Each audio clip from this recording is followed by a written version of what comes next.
ஒரு குழந்தை தான் 3 வயசாக இருக்கும் போது நான் என்னவாகணும் அப்படிங்கிற விஷயத்த முடிவு பண்ணாங்க. நான் டாக்டர் ஆகணும், இன்ஜினியர் ஆகணும்லாம் அந்த குழந்தை முடிவு பண்ணல. அன்னைக்கு செவ்வாய் கிரகத்துக்கு போகிற முதல் மனிதனா நான் தான் இருக்கணும் அப்படிங்கிற ஒரு முடிவை எடுத்தாங்க. இதே மாதிரி நாமளும் சின்ன வயசில் நிறைய முடிவுகள் எடுத்திருப்போம். ஆனால் நம்ம வளரும் போது அந்த முடிவுகள், ஆசைகள் எல்லாமே கரைஞ்சு போயிடும். ஆனால் இவங்களுக்கு அப்படி நடக்கல. இன்னைக்கு 20 வயசு இவங்களுக்கு. அலிசா கார்சன், இவங்களை பற்றி தான் இந்த வீடியோவில் இன்னைக்கு நம்ம பார்க்க போகிறோம்.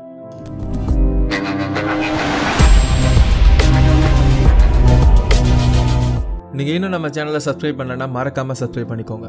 கூடவே அந்த பெல் ஐக்கானை ப்ரெஸ் பண்ணி ஆல் நோட்டிஃபிகேஷன் எனேபிள் பண்ணிக்கோங்க. அப்போ தான் நம்ம சேனலில் போடுற எல்லா வீடியோவுக்கு உண்டான நோட்டிஃபிகேஷன்ஸ் உங்களுக்கு வரும். தனி ஒருவன் படத்தில் அரவிந்த் சாமி அவருடைய சக்ஸஸ்க்கு உண்டான காரணத்தை சொல்லுவார். என் சக்ஸஸ்க்கு என்ன காரணம்? It's actually very simple. வாழ்க்கையில் ஒரே ஒரு ஐடியாவை எடுத்துக்கங்க,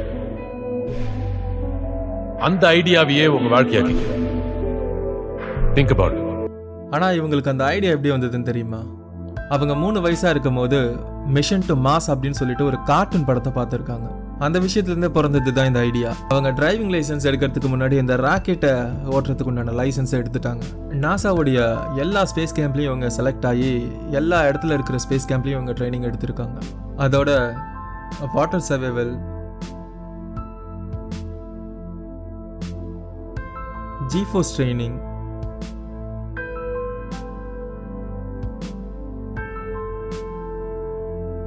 மைக்ரோகிராவிட்டி ஃப்ளைட்ஸ், ஆர்பிட்டிங் ஸ்கூபா சர்டிஃபிகேட்ஸ்னு சொல்லிட்டு இவங்க ஒரு ஆஸ்ட்ரோநாட்ஸ்க்கு தேவையான அத்தனை விஷயங்கள்லையும் அவங்க தேர்ச்சி அடைஞ்சிருக்காங்க. கரண்ட்டாக இப்போ அவங்க ஆஸ்ட்ரோபயாலஜிஸ்ட் படிச்சுக்கிட்டு இருக்காங்க. இவங்க 12 வயசாக இருக்கும் போதே நாசாவோட மிஷனில் பார்ட்டிசிபேட் பண்ணியிருக்காங்க. 2030 என்ன மாதிரியான ஸ்பேஸ் மிஷன்லாம் நம்ம பண்ண போகிறோம் அப்படின்னு சொல்லிட்டு ஒரு பேனல் இருந்தது. அந்த பேனலில் மொத்தம் 10 பேனலிஸ்ட் தான் இருந்தாங்க. 10 பேர் கொண்ட குழு தான் அந்த ஒட்டுமொத்த விஷயங்களையும் தீர்மானிக்கிறது. அந்த 10 பேரில் 12 வயசான நம்ம அலிசா கார்சனும் இருந்தாங்க. அவங்க கனவுக்கு உண்டான தூரத்தில் 3/4 கடந்துட்டாங்க. இப்போ அவங்க டிகிரியை படித்து முடிச்சதுக்கு அப்புறமா நாசாவுடைய ஆஸ்ட்ரோநாட் செலெக்ஷன் கமிட்டியில் செலக்ட் ஆகணும். அவங்க அதுக்கப்புறமா அந்த ஆஸ்ட்ரோநாட்ஸ்க்கு உண்டான அத்தனை ட்ரைனிங்கும் எடுக்கணும். அவங்க அதுக்கப்புறமா அவங்களுக்குன்னு சொல்லிட்டு ஒரு மிஷின் கொடுப்பாங்க. ஸோ அந்த மிஷினுக்கு உண்டான ஸ்பெஷலைஸ்டு ட்ரைனிங் அவங்க எடுக்கணும். அந்த ட்ரைனிங்கில் பாஸ் பண்ணிட்டாங்கன்னா அவ்வளோதான். அதுக்கப்புறம் அவங்களோட கனவு அவங்க கையில் இருக்கும். இந்த ஒட்டுமொத்த ஐடியாவுக்கும் இக்னிஷன் பாயிண்ட், இக்னைட் கொடுத்தது அவங்க பார்த்த அந்த ஒரு மிஷன் டு மாஸ் அப்படிங்கிற ஒரு கார்ட்டூன் 3 வயசில். நம்ம சேனலில் பல வீடியோக்களில் சொல்லியிருப்போம், ஒரு குழந்தை பிறந்து அது சாமியார் ஆகிறதும் சயின்டிஸ்ட் ஆகிறதும் அது பார்க்குற, கேட்குற, உணர்கிற விஷயங்களை வச்சு தான். ஸோ இந்த விஷயங்கள் தான் அதனுடைய பிரெயினில் அவைலபிள் டேட்டாவாக இருக்கும். அது என்ன தான் ப்ராசஸ் பண்ணாலும் இந்த டேட்டாவிலேருந்து தான் ஏதாவது ஒன்று எடுக்க முடியும். ஸோ அதை ப்ராசஸ் பண்ணி இந்த டேட்டாவிலேருந்து ஒரு விஷயத்தை கொண்டு வரும். அதுதான் அது மொழியில் அதோட ஐடியாவாக இருக்கும். இந்த விஷயங்கள் தான் அந்த மனிதனையும் அந்த குழந்தை என்னவாகணும், என்ன பண்ணணும் அப்படிங்கிறத எல்லாத்தையுமே தீர்மானிக்குது. எடுக்கிற ஒவ்வொரு முடிவுக்கு பின்னாடியும் நம்ம பார்க்குற, கேட்குற, உணர்கிற விஷயங்கள் தான் இன்புட் டேட்டாவாக இருந்துக்கிட்டு இருக்கு. இந்த டேட்டாவை ப்ராசஸ் பண்ணுற விதங்கள் தான் ஒவ்வொரு மனுஷனுக்கும் மாறிக்கிட்டே இருக்கும். இவங்களுக்கு எப்படி 3 வயசில் இந்த கார்ட்டூன் அவங்க ஒட்டுமொத்த வாழ்க்கைக்கு உண்டான கனவை, ஐடியாவை கொடுத்ததோ அதே விஷயந்தான் எலான் மஸ்க்குக்கும் நடந்தது. இவங்க கார்ட்டூனை பார்த்தாங்க. அவர் இந்த கார்ட்டூன் காமிக்ஸ் புத்தகங்களை படித்தார்.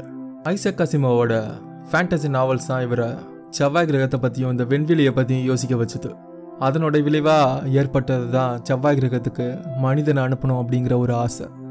அந்த ஆசையை அடைக்கிறதுக்கு உண்டான அத்தனை விஷயங்களையும் அவர் செய்ய ஆரம்பித்தார். அதனோட விளைவுகள் தான், பை ப்ராடக்ட் தான் இன்றைக்கி அவர் செஞ்சுக்கிட்டு இருக்கிற எல்லா விஷயங்களும். இவருடைய லைஃப்பில் இருக்கிற ஒரே ஒரு ஆசை அப்படிங்கிறது செவ்வாய் கிரகத்தில் மனிதர்களை குடியேற்றுறது தான். நம்ம ஆலிசாவுடைய ஆசை செவ்வாய் கிரகத்தில் முதலாக காலை வைக்கிறது.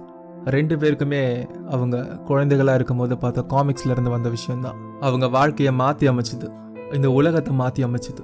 இந்த உலகத்தில் இருக்கிற மனித இனத்தை, வருங்காலத்தை மாற்ற போகிறதும் இவங்க 2 பேரும் 3 வயசில் படித்த அந்த காமிக்ஸ் அப்படிங்கிற ஒரு விஷயந்தான். எலான் மஸ்கோட லைஃப்பை பற்றி டீட்டெயிலாக உங்களுக்கு தெரிஞ்சுக்கணும் அப்படின்னு ஆசைப்பட்டீங்கன்னா நம்ம சேனலில் ஆல்ரெடி எலான் மஸ்கை பற்றின ஒரு வீடியோ இருக்குது. இன்கார்ட்லையும் டிஸ்கிரிப்ஷன்லையும் லிங்க் கொடுக்குறேன், மறக்காமல் செக் பண்ணி பாருங்கள். இந்த வீடியோ உங்களுக்கு பிடிச்சிருக்கும்னு நினைக்கிறேன், இன்ஃபர்மேட்டிவாக இருக்கும்னு நினைக்கிறேன். அதை விட ரொம்பவே முக்கியமாக இது நம்மளை கொஞ்சம் யோசிக்க வச்சுருக்கோன்னு நினைக்கிறேன். இந்த மாதிரி வீடியோக்கள் உங்களுக்கு பிடிக்குதா இல்லையா அப்படிங்கிறது நீங்கள் கொடுக்குற லைக்ஸ்லையும் கமெண்ட்ஸில் இருந்து தான் எங்களுக்கு தெரிய வரும். ஸோ மறக்காமல் இந்த வீடியோவை லைக் பண்ணுங்கள். உங்களோட கருத்துக்களை மறக்காமல் கமெண்ட் பாக்ஸில் மென்ஷன் பண்ணுங்கள். நீங்கள் இன்னும் நம்ம சேனலை சப்ஸ்கிரைப் பண்ணாமல் பார்த்துட்டு இருந்தீங்கன்னா மறக்காமல் சப்ஸ்கிரைப் பண்ணிடுங்க. கூடவே அந்த பெல் ஐக்கானை ப்ரெஸ் பண்ணி ஆல் நோட்டிஃபிகேஷன் எனேபிள் பண்ணிக்கோங்க. அப்போ தான் நம்ம சேனலில் போகிற எல்லா வீடியோக்குள்ள நோட்டிஃபிகேஷன்ஸ் உங்களுக்கு வரும். நம்ம பொதுவாக புக்கு படிக்கிறது ரொம்பவே நல்ல விஷயம். இன்றைக்கி நம்ம புத்தகங்கள் படிக்கிறத விட யூடியூப் வீடியோஸை தான் நிறையா பார்க்குறோம். இந்த புத்தகங்களில் சொல்லப்பட்டிருக்கிற அத்தனை விஷயங்களும் அந்த புத்தகத்தோட ஆத்தரோட சிந்தனை மட்டும்தான். அந்த விஷயத்தை அந்த ஆத்தர் எப்படி பார்க்குறாரு அப்படிங்கிறது தான் அந்த புத்தகத்தில் எழுதியிருக்காரு. கிட்டத்தட்ட யூடியூப் சேனல்ஸும் அதே மாதிரி தான். அந்த சேனலோடைய ஆத்தர் கிரியேட்டர் எப்படி பார்க்குறாரு, ஒரு விஷயத்தை எப்படி யோசிக்கிறாரு அப்படிங்கிறது தான் அந்த சேனலோடைய கண்டென்ட்டாக இருக்கும். இந்த சேனல் உங்களுக்கு பிடிச்சிருந்ததுன்னா இந்த சேனல் உங்கள் ஃப்ரெண்ட்ஸ் எல்லாருக்கும் ஷேர் பண்ணுங்கள். நம்ம சேனலில் பார்த்த பிடிச்ச விஷயங்கள் உங்களுக்கு ஷேர் பண்ணணும்னு தோணுச்சு அப்படின்னா நீங்கள் உங்கள் வாட்ஸ்அப்லேயோ இல்லை இன்ஸ்டாகிராம்லையோ ஸ்டேட்டஸாக வைங்க. இதனால் நிறைய பேருக்கு ஒரே நேரத்தில் சென்றடையும். நம்ம பார்க்குற, கேட்குற, உணர்கிற விஷயங்கள் தான் நாம் என்னவாகணும் அப்படிங்கிறத முடிவு பண்ணுது. அந்த வகையில் நம்ம டெக்ஃபீட் சேனலும் தொடர்ந்து உங்களுக்கு நல்ல சிந்தனைக்கு உண்டான கண்டென்ட்டையே தான் கொடுத்துக்கிட்டு இருக்கோம். முக்கியமாக நம்மளை சிந்திக்க வைக்கும். நம்ம சேனலுடைய அடுத்த வீடியோ, இந்த கொசுக்கள் உங்களை மட்டும் டார்கெட் பண்ணி கடிக்குதுன்னு நீங்கள் என்றைக்காவது நினச்சிருக்கீங்களா? ஏன் மற்றவங்களெல்லாம் கடிக்க மாட்டேங்குது, நம்மளை மட்டும் இந்த கொசு நிறையா கடிக்குது அப்படின்னு சொல்லிட்டேன். அப்படி நினச்சிருந்தீங்கன்னா நீங்கள் ரொம்பவே கரெக்டாக நினச்சிருக்கீங்கன்னு அர்த்தம். இதை பற்றி தான் நம்ம அடுத்த வீடியோவில் பார்க்க போகிறோம். Keep follow. தேங்க்ஸ் ஃபார் வாட்சிங்.